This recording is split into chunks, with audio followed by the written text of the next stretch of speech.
Hey everybody, Barry here again. I got the injectors put in Desperado, and I actually just realized that I've been driving around all day, started it up hot, started it up cold, and not one time has it struggled to start. That is one condition that I always dealt with in Desperado, and I kind of chalked it up to leaking injectors.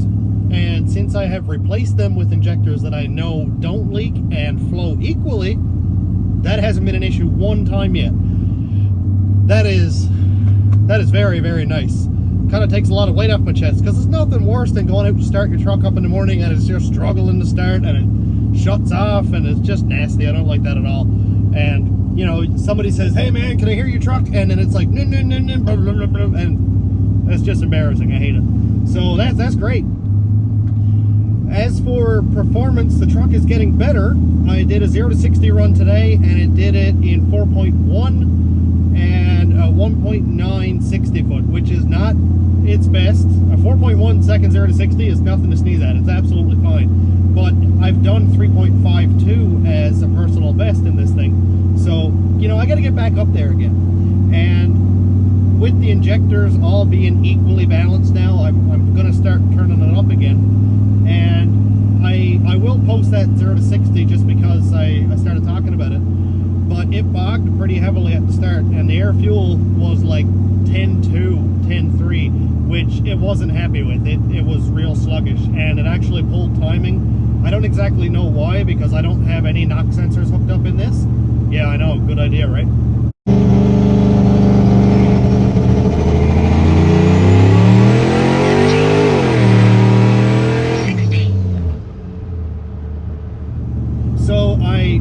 I sprinkled in a little bit of timing with the launch control, 2 degrees, tapering back to stock over 2 seconds, which should kind of take care of that.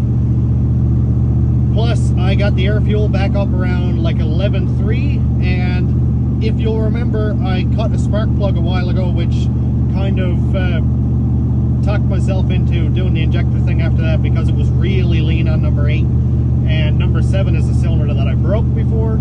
So now that that's all fixed up, I can continue testing and be confident that, well, at least injectors won't be the reason it blows up. My tuning skills, well, that's always up for debate.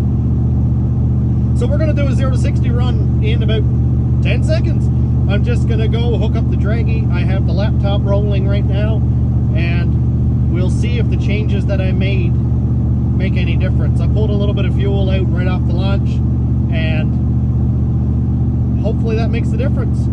Let's check it out. It's going to be a long drive to Mexico, but you won't have to worry about that because I'll just cut it now.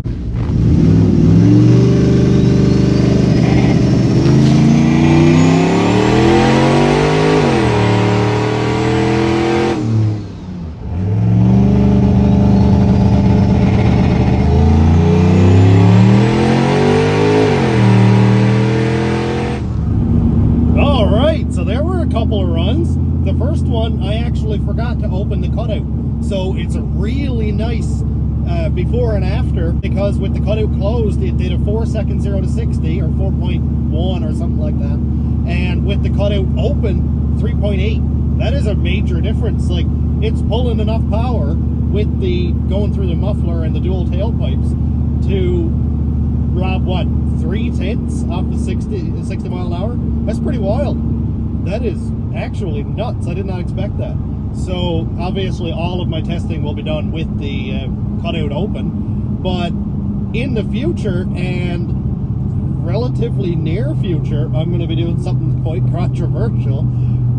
I'm going to go with a mid-mount turbo, kind of like STS used to do back in the day, and I don't know if they still sell those kits or not, but it's a mid-mount turbo. It's going to basically go where the muffler is. I just need to go on Amazon and order one of those like $120 scavenge pumps and pray that it lives. But yeah, we'll see what the testing is before and after, what that is too, because I have a lot of data. I've got a lot of logs.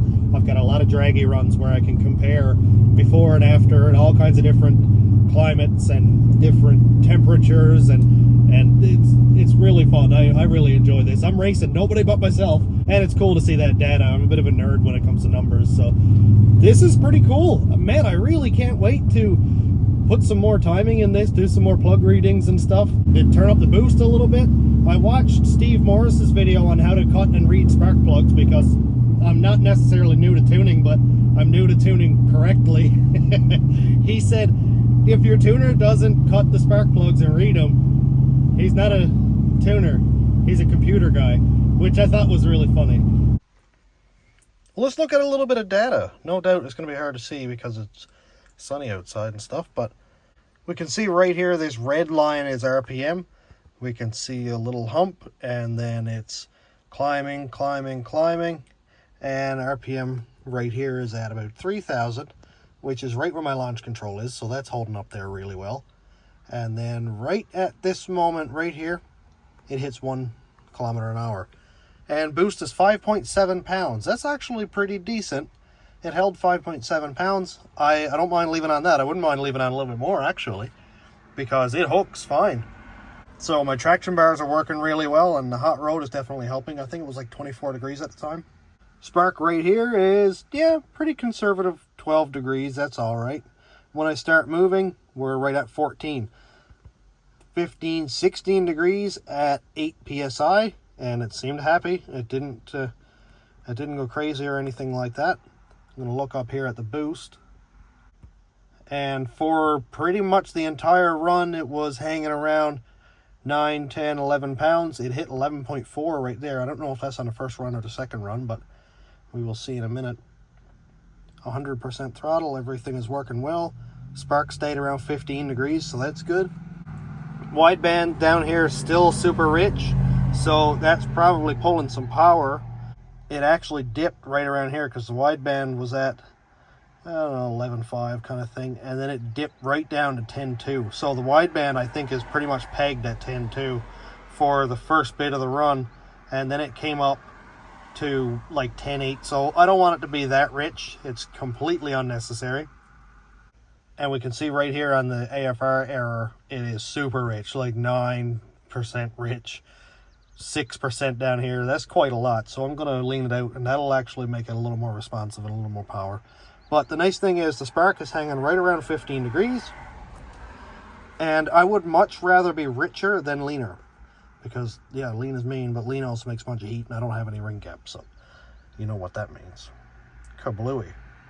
Right down here, fuel pressure is this yellow line, and you can see that for the entire run we're talking 58, 59, 60 pounds, even got to 63 pounds once. That's great. So I definitely don't have any issues with fuel. And we're on the topic of fuel, so let's look at injector duty cycle. At the very top of the run, 70% duty cycle. That is wicked. That's absolutely perfect. I wouldn't want to see any higher than really like 80%, but 70% right before the shift, and then it dips down and stays at 50 to 55 for the rest of the run. That is absolutely awesome. So really my next step is to hook the boost controller up to the PCM so that I can use boost control over here. That will be in this section right here. So we have boost control enable. I don't have the Mac valve hooked up yet. I'll do that probably this week. Boost control duty cycle is over here. It's got it set to 25. This is from Zach's tune. I'll probably set it back to 20 so it stays around 10 pounds. But if I could get it to put more boost in at the lower RPM, then it would try to make probably 7 or 8 pounds and leave on that. That would be absolutely nuts. I bet it would 60 foot like a nitrous car. I think it'd be a lot of fun. For a 5,000 pound truck that's all-wheel drive, I think it will be a blast. And to do it on the street is really cool too. So that was the first run. That was 4.23 seconds 0 to 60. Now let's go over to the second run, which I just checked, and it's actually invalid. So Draggy only validates it if it's less than 1% downward grade. And the slope was at 1.50%, which is like nothing. It's 0.5%, but that's it. It's invalid. So, but I'll take it anyway. Who cares? It's only 0.5% off, so it's not like it's going to make that much difference. It's not going downhill necessarily. But again, let's start at the highest RPM, which is, it stays right around 3,000 RPM. You can see here at 1 kilometer an hour, it's making 5.5 psi. Now this was the run with the cutout open. Now for some reason the timing is down a little bit. Now after I start moving, yeah, we got that 14 degrees there again. It peaks at 15, 16 degrees. That's because I told it to, or tuned it in to add timing on launch control. Right here you can see seconds. This is after the brake comes off and it's active. It adds 2 degrees, and I have it at a half a degree at 2 seconds and interpolated that. So it's got 2 degrees right away and then slowly tapers off as the truck starts moving. That'll kind of help it get over that kind of a grunt of being all-wheel drive and not wanting to spin at all. So we can see that right there, it's adding the timing, and right after that it's pulling the timing back out, so we're down to the 14 degrees. And for some reason the timing actually went down to 10.5 degrees, so that's definitely not enough. That I can add more timing into there and figure out why it's pulling timing. I don't have knock sensors in it, so I don't really know what the case is there, but I'll figure that out anyway. AFR again is in the low to mid 10s, definitely too rich. I got to do some more plug pulls and see what they're like. I'll grab a box and go up on the highway one day and do some more testing. But yeah, as of right now, this is working really, really well. I am so glad to be back into the 3s for 0 to 60 again. I know that's not a huge goal, but it is a big goal for me with this really stock running gear street truck, and just added a turbo and a little bit of boost, and it's good fun. One thing I just realized I should look at is the boost level. So it left at 5.8 pounds, or 5.5 pounds, and it just basically steadily climbed until it got to around 9 pounds, dipped down a little bit. So I may put some gain in there so that it maintains rather than tapers off. And then right after the shift, it jumps to 11 pounds, 11.5 pounds, look at that. And then kind of tapers back off a little bit and stays at around 10. So that's where the extra load is in second gear right there. It's staying around 10 psi. So I think I'll put in a little bit of gain so it maintains 10 pounds. And then after that, in second gear, it should be good. So I'll be able to, hopefully I'll be able to do boost by speed or boost by gear, but I haven't really experimented with the boost controlled by PCM yet. It's just controlled by this guy right here, which is an older Innovate boost controller. So I just wanted to go over some of the data. If you have any questions, I keep all these logs, of course, so if you want to know anything specific, just let me know, and I'll go look back through it and maybe make a short or something like that. But I'm all done for today.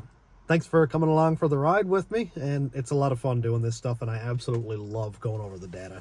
I know it's completely pointless. I'm not racing anybody. I'm not making any money. I just enjoy it. It's fun. It's cathartic, and it makes me happy. So, and hopefully it makes you happy too. But I'm all done for today, so thanks for checking out the channel. Thanks to my YouTube members, patrons, and subscribers. If you want to check out my Patreon, it's patreon.com/stationroadratrods. YouTube members link is down here. That helps me buy gas and pistons and engine rebuilding parts. Always fun. Thanks for watching. Have a great day, everybody.